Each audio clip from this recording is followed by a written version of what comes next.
प्रत्यक्ष और अप्रत्यक्ष लोकतंत्र की बात करते हैं। तो अप्रत्यक्ष प्रत्यक्ष लोकतंत्र हमने पढ़ लिया। अप्रत्यक्ष लोकतंत्र में क्या होता है, जनता प्रतिनिधि के माध्यम से शासन करती है। ठीक है, यानी इसको प्रतिनिधि लोकतंत्र बोलते हैं। प्रतिनिधि लोकतंत्र भी कहते हैं। प्रतिनिधि लोकतंत्र दो तरह के होते हैं। ठीक है, प्रतिनिधि लोकतंत्र दो तरह का होता है। ठीक है, एक होता है संसदीय लोकतंत्र जो कि हमारा है, और एक होता है अध्यक्ष लोकतंत्र। ठीक है, यही नाम है ना, राष्ट्रपति लोकतंत्र या अध्यक्षीय लोकतंत्र। ठीक है, दो तरह के लोकतंत्र होते हैं। संसदीय, जिसमें संसद बनता है, मतलब लोग एमपी और एमएलए को चुनाव करते हैं, विधायिका बनती है, विधायिका से कार्यपालिका बनती है, कार्यपालिका फिर काम करती है और विधायिका उसके प्रति जिम्मेदार रहती है। राष्ट्रपति में क्या होता है, कोई विधायिका नहीं बनती है, मतलब विधायिका अलग होती है, बनती है लेकिन वो अलग तरीके से बनती है, लेकिन अध्यक्ष कौन होता है, राष्ट्रपति होता है। सर विधायिका किस है? विधायिका संसदीय लोकतंत्र में देखो, जब हम चुनाव करते हैं तो हम किसको चुनते हैं, हम विधायिका को चुनते हैं। ठीक है, हम सिर्फ एमपी और एमएलए को चुनते हैं। अगर लोकतंत्र की बात करें तो एमपी को चुनेंगे, लोकसभा की बात करें तो एमपी को चुनेंगे, और विधानसभा की बात करें तो एमएलए को चुनेंगे। ये विधायिका बनाते हैं। विधायिका से ही लोग, संसदीय लोकतंत्र की बात कर रहा हूँ, विधायिका से ही लोग, विधायिका से अपना नेता चुना जाता है, उसको पीएम कहते हैं। ठीक है, विधायिका अपना नेता चुनती है, हाउस का नेता चुनती है लोकसभा का। ठीक है ना, लोकसभा का लीडर कौन होगा, तो पीएम होता है।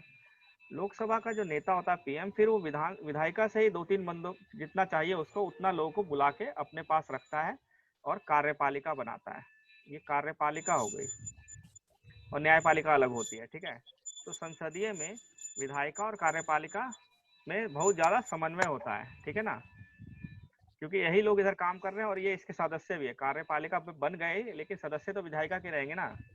लेकिन राष्ट्रपति शासन में ऐसा नहीं होता। राष्ट्रपति शासन में विधायिका के अलग चुनाव होते हैं, कार्यपालिका का अलग होगा, न्यायपालिका तो अलग है। ये बिल्कुल एकदम वाटर टाइट कंपार्टमेंट होता है। यहाँ से यहाँ नहीं कोई जाता और यहाँ से कोई यहाँ नहीं आता।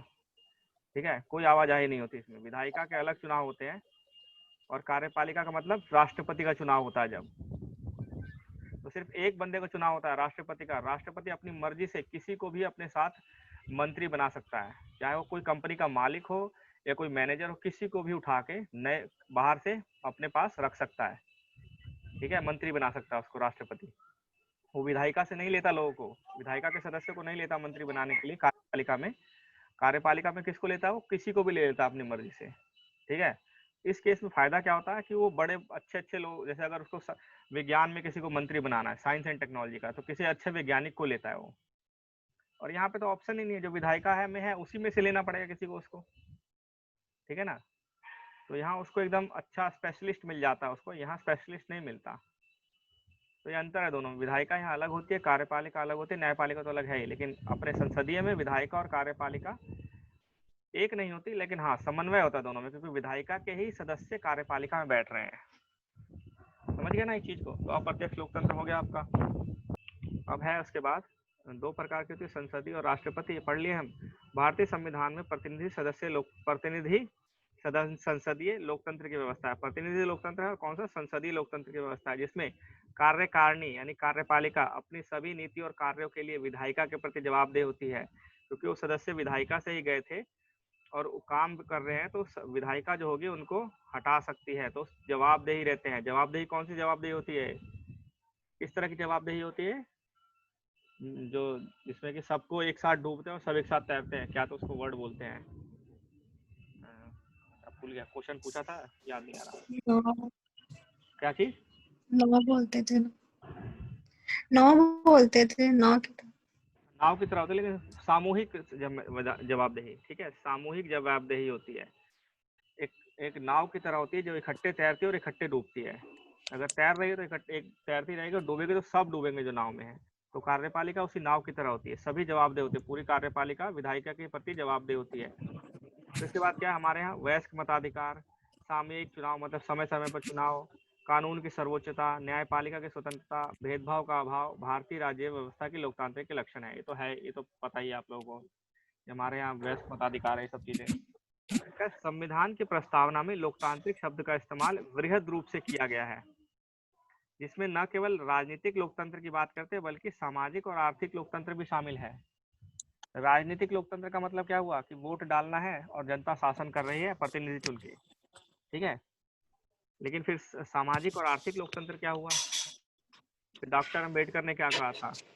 डॉक्टर अंबेडकर ने 25 नवंबर 1949 को भाषण दिया था। संविधान कब अडॉप्ट किया गया था? 26 नवंबर को ना, 1949 में। तो उन्होंने एक दिन पहले भाषण दिया था। उन्होंने कहा था, ये इसको ध्यान से पढ़ना, राजनीतिक लोकतंत्र तब तक स्थायी नहीं बन सकता, मतलब जब तक स्टेबल नहीं बन सकता राजनीतिक लोकतंत्र, जब तक कि उसके मूल में सामाजिक लोकतंत्र नहीं है। सामाजिक लोकतंत्र का अर्थ क्या है? इसका अर्थ है कि वह जीवन शैली जो स्वाधीनता, समानता और भ्रातृत्व को मान्यता देती है। भ्रातृत्व मतलब भाईचारे को मान्यता देती है।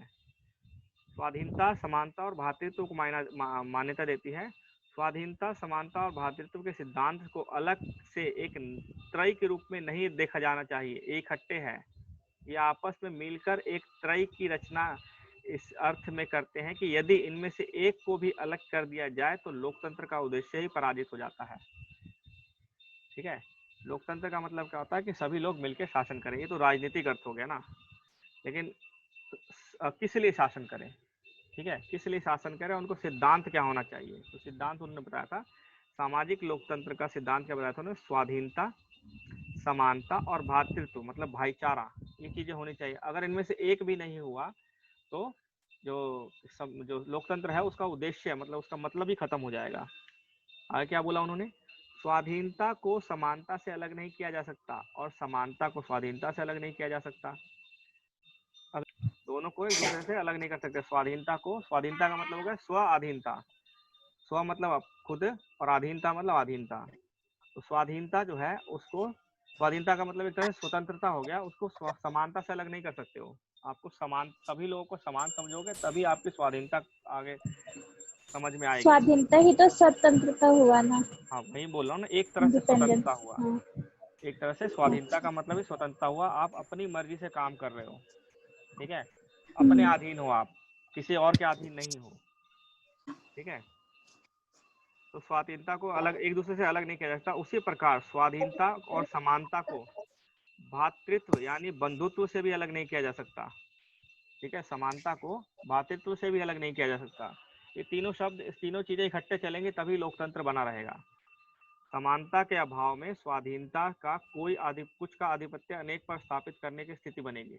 अगर समानता हटा दी जाएगी, एक को बड़ा मानेंगे और एक को छोटा मानेंगे, तो क्या हो गया?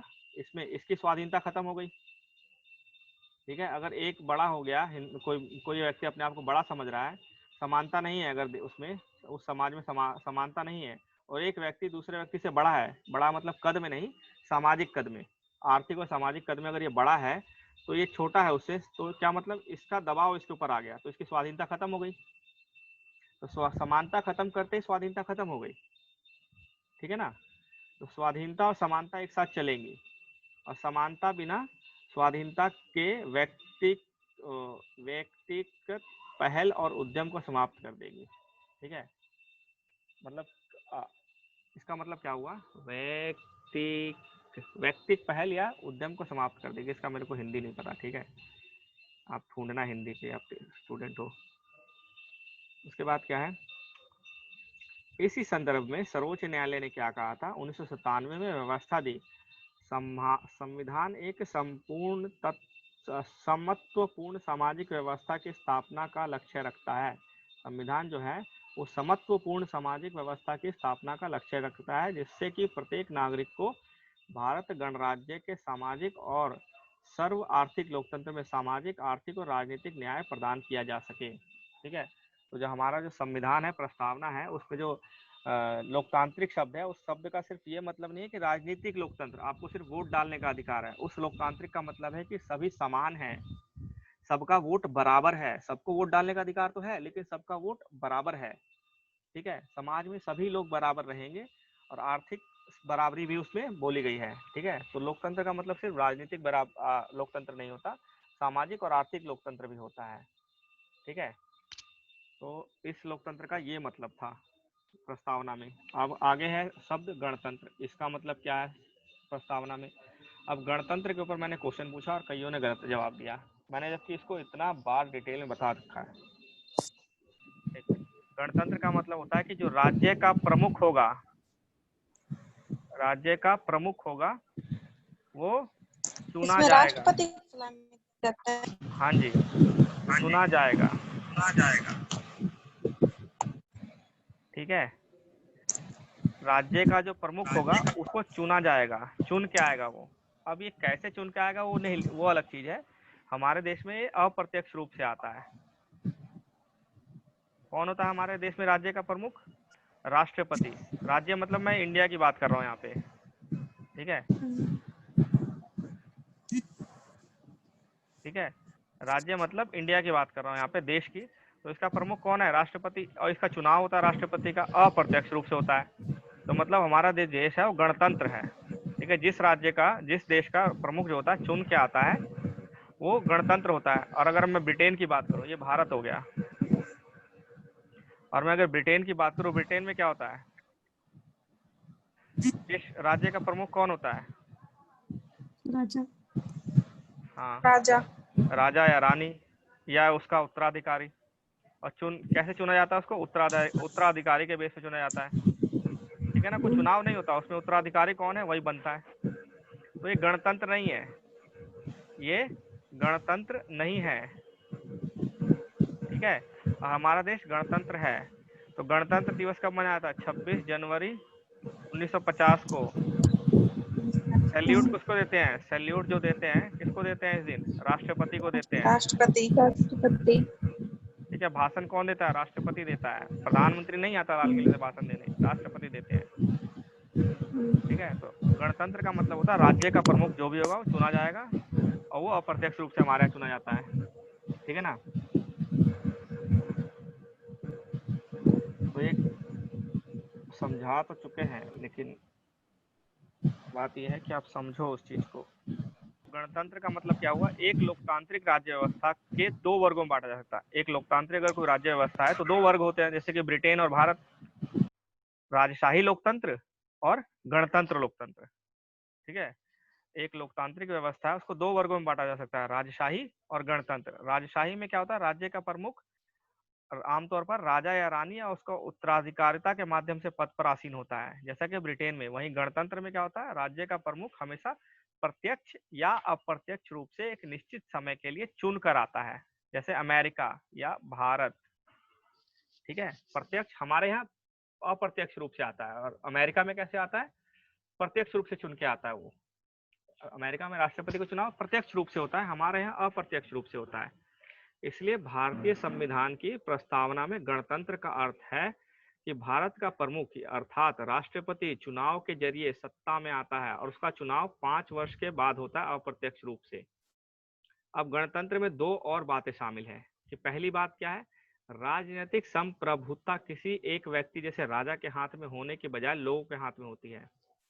ठीक है, गणतंत्र में क्या होता है कि राजनीतिक संप्रभुता होती है, मतलब राजनीतिक जो पावर होगी वो किसी एक व्यक्ति की नहीं के पास नहीं होगी, बल्कि लोगों के हाथ में होती है। और दूसरी विशेषता क्या है? किसी भी विशेषाधिकार प्राप्त वर्ग की अनुपस्थिति। कोई भी ऐसा वर्ग नहीं होगा जिसको कोई विशेषाधिकार प्राप्त हो गणतंत्र में। ठीक है, इसीलिए हमारे देश में हर सार्वजनिक कार्यालय बगैर किसी भेदभाव के प्रत्येक नागरिक के लिए खुला रहता है। ठीक है, गणतंत्र में आप सभी जो सार्वजनिक कार्यालय होंगे सबके लिए खुलेंगे, वो किसी एक के लिए नहीं है। मतलब किसी को विशेषाधिकार नहीं दिया गया है कि 5 बजे के बाद इन्हीं को आना है या 6 बजे के बाद इन्हीं को आना है। ठीक है, फिर उसके बाद छठी चीज क्या लिखी थी? न्याय लिखा गया था। न्याय कितने तरीके के लिखे गए थे उसमें? प्रस्तावना में ही लिख दिया गया था न्याय। देखो, लोकतंत्र के बारे में प्रस्तावना में नहीं लिखा गया था, सिर्फ लोकतंत्र लिखा गया था। लोकतंत्र के मतलब, लेकिन हम अम्बेडकर ने क्या कहा था, B.R. अम्बेडकर ने, कि लोकतांत्रिक का मतलब है राजनीतिक, आर्थिक और सामाजिक। ठीक है, उन्होंने तीनों लोकतंत्र बोले, लेकिन प्रस्तावना में सिर्फ लोकतंत्र वर्ड था। लेकिन न्याय की बात करें तो प्रस्तावना में ही तीनों रूप दे दिए गए थे, सामाजिक, आर्थिक और राजनीतिक न्याय। ठीक है, इनकी सुरक्षा मौलिक अधिकार और नीति निर्देशक सिद्धांत के विभिन्न उपबंधों के जरिए की जाती है। न्याय की सुरक्षा कैसे करते हैं? और राजनीतिक, सामाजिक या आर्थिक न्याय की सुरक्षा करते हैं, कैसे करते हैं? मौलिक अधिकार या नीति निर्देशक के थ्रू। ठीक है ना। सामाजिक न्याय का अर्थ क्या है? सामाजिक न्याय का अर्थ है कि सब कोई भेदभाव नहीं होगा, सबको बराबर कानून के सामने रखा जाएगा। ठीक है ना, यही सामाजिक न्याय हुआ। अगर सामाजिक न्याय में जाति के आधार पर किसी एक को जॉब नहीं मिल रही है, अगर किसी व्यवस्था में, किसी क्षेत्र में जाति के आधार पर किसी को अगर नौकरी नहीं मिले तो सामाजिक न्याय नहीं हुआ ना, अन्याय हो गया सामाजिक रूप से, क्योंकि सिर्फ जातिगत आधार पर नहीं दिया जा रहा उसको। तो सामाजिक न्याय का अर्थ है हर व्यक्ति के साथ जाति, रंग, धर्म, लिंग के आधार पर बिना भेदभाव के समान व्यवहार। इसका मतलब है समाज के किसी वर्ग विशेष के लिए विशेषाधिकारों की अनुपस्थिति, कोई भी विशेषाधिकार नहीं होगा किसी के लिए, चाहे किसी वर्ग का हो, उसके लिए कोई विशेष अधिकार नहीं होगा। और अनुसूचित जाति, जनजाति और पिछड़े वर्ग के तथा महिलाओं की स्थिति में सुधार, जो पिछड़े हुए हैं पहले से, उनको आगे लाना पड़ेगा। सामाजिक न्याय के दो अर्थ हो गए यहाँ पे, ठीक है ना। सामाजिक न्याय के दो अर्थ हो गए आपके, क्या क्या अर्थ हो गए? सामाजिक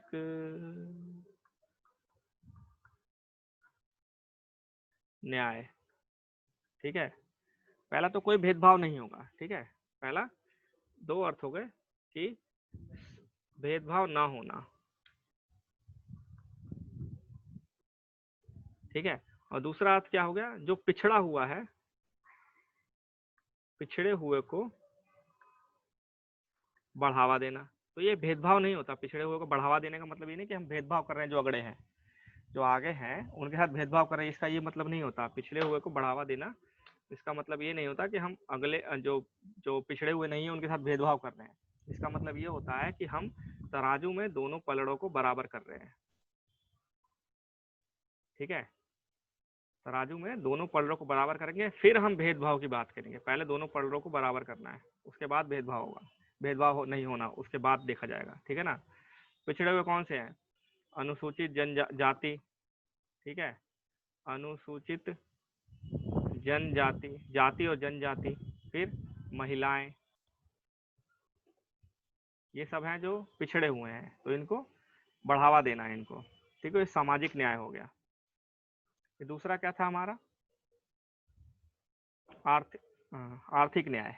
ठीक है, आर्थिक न्याय का क्या अर्थ है? आर्थिक कारणों के आधार पर भेदभाव नहीं किया जाएगा। जैसे अगर कोई गरीब है, अमीर, गरीब अमीर में कोई भेदभाव नहीं किया जाएगा। संपत्ति, संपदा और आय के आधार पर असमानता को दूर करना, भेदभाव नहीं करना और दूर करना। सामाजिक न्याय और आर्थिक न्याय का मिला जुला रूप है अनुपाती न्याय। ठीक है, अनुपाती न्याय होता है। सामाजिक और आर्थिक को मिला दोगे तो अनुपातिक न्याय बोलते हैं। ठीक है, तो दूसरा क्या था हमारा? आर्थिक न्याय। ठीक है, एक तरफ से लिख दो गरीबी हटाना,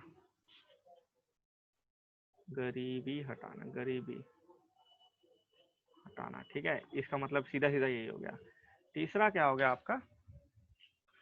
तीसरा हो गया सामाजिक, आर्थिक और राजनीतिक न्याय। ठीक है, तीसरा है आपका राजनीतिक न्याय। राजनीतिक न्याय का मतलब है कि सबको समान अधिकार प्राप्त होंगे। अधिकारों की बात कर रहा है आप। ठीक है, अधिकारों की बात कर रहा है राजनीतिक न्याय। ठीक है, आपको चाहे किसी ऑफिस में जाना है, जैसे आप किसी दफ्तर में जा रहे हैं, राजनीतिक किसी सरकारी दफ्तर में जा रहे हैं, तो आपको किसी आधार पे भेदभाव नहीं किया जाएगा। ठीक है, चाहे आप समान राजनीतिक अधिकार प्राप्त होंगे, चाहे वो राजनीतिक दफ्तरों में प्रवेश की बात हो या सरकार तक पहुंचाने का अधिकार अपनी बात को। जैसे आपको अगर चुनाव लड़ना है, किसी को भी चुनाव लड़ने से रोका नहीं जा सकता।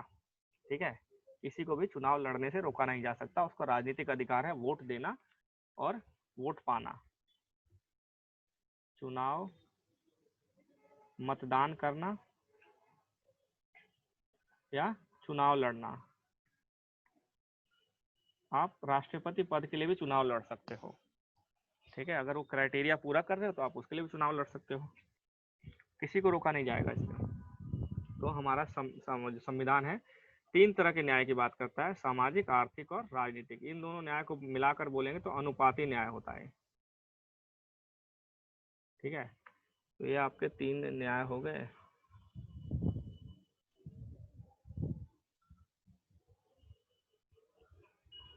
कोई दिक्कत है क्या किसी को?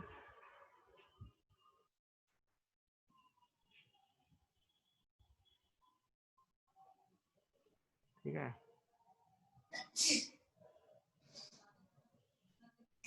बात है स्वतंत्रता। और ये चीज कहाँ से ली गई है? जो न्याय वाली बात है, सामाजिक, आर्थिक और राजनीतिक न्याय, ये 1917 की रूसी क्रांति से लिया गया है। ठीक है, 1917 की रूसी क्रांति से लिया गया है। उसके बाद सातवां जो शब्द है वो है स्वतंत्रता। ठीक है, स्वतंत्रता क्या है? स्वतंत्रता का अर्थ है लोगों की गतिविधियों। स्वतंत्रता भी दो तरह की है, विचारों की स्वतंत्रता, अभिव्यक्ति की स्वतंत्रता। ठीक है, और ठीक है ना, स्वतंत्रता भी अलग अलग उसमें लिख दिया गया है। स्वतंत्रता का अर्थ है लोगों की गतिविधियों पर किसी प्रकार की रोक टोक की अनुपस्थिति है, कोई रोक टोक नहीं होगी। साथ ही व्यक्ति के विकास के लिए अवसर प्रदान किया जाएगा। ठीक है, प्रस्तावना हर व्यक्ति के मौलिक अधिकारों के जरिए अभिव्यक्ति, विश्वास, धर्म और उपासना की स्वतंत्रता सुरक्षित करती है। हमारा जो प्रस्तावना में क्या दिया गया था? स्वतंत्रता किस चीज की? अभिव्यक्ति, विश्वास और उपासना की स्वतंत्रता दी गई थी, और मौलिक अधिकारों के द्वारा इस चीज को सुरक्षित किया गया है। ठीक है, इसके हनन से इसका अगर हनन होता है तो कानून का दरवाजा खटखटाया जा सकता है। स्वतंत्रता समझ में आ गया? जैसा कि प्रस्तावना में कहा गया है, भारतीय लोकतंत्र जो है, भारतीय लोकतांत्रिक व्यवस्था को सफलतापूर्वक चलाने के लिए स्वतंत्रता परम आवश्यक है। ठीक है, हालांकि स्वतंत्रता का अभिप्राय नहीं है कि कुछ भी करने का लाइसेंस मिल गया हो। स्वतंत्रता के अधिकार में इस्तेमाल संविधान में लिखी सीमाओं के अंदर भीतर ही किया जाएगा। ठीक है, संक्षेप में कहा जाए तो स्वतंत्र प्रस्तावना में प्रदत्त स्वतंत्रता एवं मौलिक अधिकार शर्त रहित नहीं है। शर्त है उसमें कि आप स्वतंत्र हैं कुछ भी करने के लिए, लेकिन किसी और की स्वतंत्रता का हनन, किसी और के अधिकारों का हनन नहीं कर सकते। अब अगर आपका बोलने का अधिकार है तो कुछ भी नहीं बोलने का अधिकार है। और स्वतंत्रता कहाँ से ली गई है? स्वतंत्रता का जो प्रावधान है ये फ्रांस की क्रांति से लिया गया है। ये जो चारों चीजें हैं, स्वतंत्रता, समता और बंधुत्व, ये कहाँ से लिया गया? फ्रांस की क्रांति से लिया गया है। ठीक है, और ये आपका न्याय जो लिया गया था, सामाजिक, आर्थिक और राजनीतिक न्याय कहाँ से लिया गया था? रूस की क्रांति से लिया गया था। तो आप देख लो यहाँ, रूस की क्रांति बाद में हुई थी, 1917 में हुई थी, और फ्रांस की क्रांति पहले हुई थी, बहुत पहले हो गई थी। ठीक है, उसके बाद है समता का। समता जो 8वां शब्द है वो है समता। समता का अर्थ क्या है? समाज के किसी भी वर्ग के लिए विशेषाधिकार का न होना, सब समान, कोई भेदभाव नहीं, हर व्यक्ति को समान अवसर देना। समता मतलब हर व्यक्ति को समान अवसर प्रदान करना। ठीक है, समता का मतलब होता है हर व्यक्ति को समान अवसर, कोई विशेषाधिकार नहीं होगा और सबको समान अवसर मिलेगा। भारतीय संविधान की प्रस्तावना हर नागरिक को स्थिति और अवसर की समान समता प्रदान करती है। इस उपबंध में समता के 3 आयाम हैं, नागरिक समता, राजनीतिक और आर्थिक समता। ठीक है, अब कौन से मौलिक अधिकार इसको दे रहे हैं आपको? नागरिक समता कौन से दे रहे हैं? नागरिक समता को सुनिश्चित करते हैं वह 14 आर्टिकल, 15, 16, 17 और 18, ये चारों आर्टिकल जो है ये नागरिक समता को देते हैं। मतलब आपके साथ कोई भेदभाव नहीं होगा, अवसर में कोई भेदभाव नहीं होगा, कोई छुआछूत नहीं होगा, कोई अपने नाम के आगे कोई राजा रानी नहीं लगा पाएगा। तो ये समता के लिए दिए गए हैं। तो उसके बाद संविधान में 2 ऐसे उपबंध हैं जो राजनीतिक समता को सुनिश्चित करते प्रतीत आते हैं। प्रथम, धर्म, जाति, लिंग और वर्ग के आधार पर किसी व्यक्ति को मतदाता सूची में शामिल होने के अयोग्य करार नहीं दिया जाएगा। मतलब इसके आधार पर, धर्म, जाति, लिंग और वर्ग के आधार पर किसी को ऐसा नहीं कहा जाएगा कि आपको मतदाता सूची में नहीं डाल सकते। तो राजनीतिक समता किससे मिल रही है हमको? आर्टिकल 325 से। ठीक है, और दूसरा क्या है? लोकसभा और विधानसभा के चुनाव में वयस्क मताधिकार का प्रावधान, आर्टिकल 326 से। तो ये राजनीतिक समता की बात कर रहे हैं, कोई भी वोट डालते समय सब बराबर हैं। ठीक है, आर्थिक समता की बात हमें नीति निर्देशक से मिलती है। ठीक है, अनुच्छेद 39 में महिला तथा पुरुष को जीवन यापन के लिए पर्याप्त साधन और समान काम के समान वेतन का अधिकार को सुरक्षित करते हैं। लेकिन ये इसके लिए हम वो कोर्ट नहीं जा सकते। ठीक है, तो जो आर्थिक समता है उसके लिए कोर्ट नहीं जाया जा सकता। फिर लास्ट आ गया आपका बंधुत्व, मतलब भाईचारा। संविधान जो है एकल नागरिकता के माध्यम के एक तंत्र के माध्यम से सभी एक देश के नागरिक रहेंगे, कोई राज्य का नागरिक नहीं रहेगा। मतलब राज्य की भावना को हटाने के लिए संविधान ने क्या किया गया है, एक ही नागरिकता दी है, देश की नागरिकता। हम लोग कहाँ, अगर पूछा जाता है कि जैसे आप अगर यूपीएससी में अगर जाते हो, मान लिया जाए, और कोई इंटरव्यू दे दे, तो वो बोलता है ना कि आप अपने बारे में बताओ, आप कहाँ से, आप मतलब आप कहाँ, वेयर आर यू फ्रॉम, आप कहाँ से हो, तो आप क्या बोलते हो, इंडिया। ठीक है, राज्य नहीं बोलते, इंडिया बोलते, क्योंकि उसमें क्या होता है, राज्य बोलने से क्या होता है कि आप अपने आप को अलग कर रहे हो थोड़ा सा। ठीक है, तो इसी अलग होने की भावना को खत्म करने के लिए, अलगाव की भावना को खत्म करने के लिए संविधान ने क्या किया, एकल नागरिकता दी। सब एक ही देश के एक देश के एक नागरिक होंगे, कोई राज्य का नागरिक अलग अलग नहीं होगा। उसके माध्यम से भाईचारे की भावना को प्रोत्साहित किया। बंधुत्व का अर्थ है भाईचारे की भावना, संविधान ने इसको प्रोत्साहित किया। मौलिक कर्तव्य में लिख दिया गया है, मौलिक कर्तव्य में क्या लिखा गया कि यह हर नागरिक का कर्तव्य होगा कि वह धार्मिक, भाषाई, क्षेत्रीय और वर्ग विविधताओं के ऊपर उठकर आपसी भाईचारे को प्रोत्साहित करेगा। प्रस्तावना कहती है कि बंधुत्व में दो बातों को सुनिश्चित किया जाएगा। पहला, व्यक्ति का सम्मान। भाईचारे में क्या चीज, दो बातें सुनिश्चित होंगी, व्यक्ति का सम्मान और दूसरी देश की एकता। ठीक है, अगर भाईचारा है तो दूसरे को सम्मान देना पड़ेगा, और भाईचारा होगा तो देश भी एक रहेगा। एकता और अखंडता, अखंडता शब्द बाद में आया, 42वें संविधान में संशोधन में जोड़ा गया था। ठीक है, तो बंधुत्व जो है दो बातों को सुनिश्चित करता है, सम्मान को और एकता और अखंडता को। तो संविधान सभा के प्रारूप समिति के सदस्य थे एम मुंशी। इन्होंने क्या कहा था, व्यक्ति के गौरव का अर्थ यह है कि संविधान, व्यक्ति के गौरव का अर्थ यह है कि संविधान न केवल वास्तविक रूप में भलाई और लोकतांत्रिक तंत्र की मौजूदगी सुरक्षित करता है, बल्कि यह भी मानता है कि हर व्यक्ति का व्यक्तित्व पवित्र है। इस पर किसी व्यक्ति के गौरव को सुनिश्चित करने वाले मौलिक अधिकार नीति निर्देशक तत्वों के कुछ प्रावधान बदल देते हैं। इसके अलावा मौलिक कर्तव्यों में कहा गया है कि भारत के हर नागरिक की जिम्मेदारी है कि वह स्त्री के गौरव को ठेस पहुंचाने वाली किसी भी हरकत का त्याग करे और भारत की संप्रभुता, एकता और अखंडता की सुरक्षा करे। तो जो प्रस्तावना में दिया गया है वो कर्तव्यों में डाला गया है। ठीक है, इसके बाद क्या है, देश की एकता के लिए और क्या डाला गया है, देश की एकता और अखंडता पद में राष्ट्रीय अखंडता के दोनों मनोवैज्ञानिक और सीमाई आयाम शामिल हैं। दोनों मनोवैज्ञानिक और सीमाई आयाम, मनोवैज्ञानिक भी है और सीमाई भी है। ठीक है, जैसे कि संविधान के अनुच्छेद 1 में भारत का वर्णन कैसे किया गया, राज्यों का संघ। ठीक है, ताकि ये बात स्पष्ट हो जाए कि राज्यों को संघ से अलग होने का कोई अधिकार नहीं है। इससे भारतीय संघ की बदली न जा सकने वाली प्रकृति का परीक्षण होता है।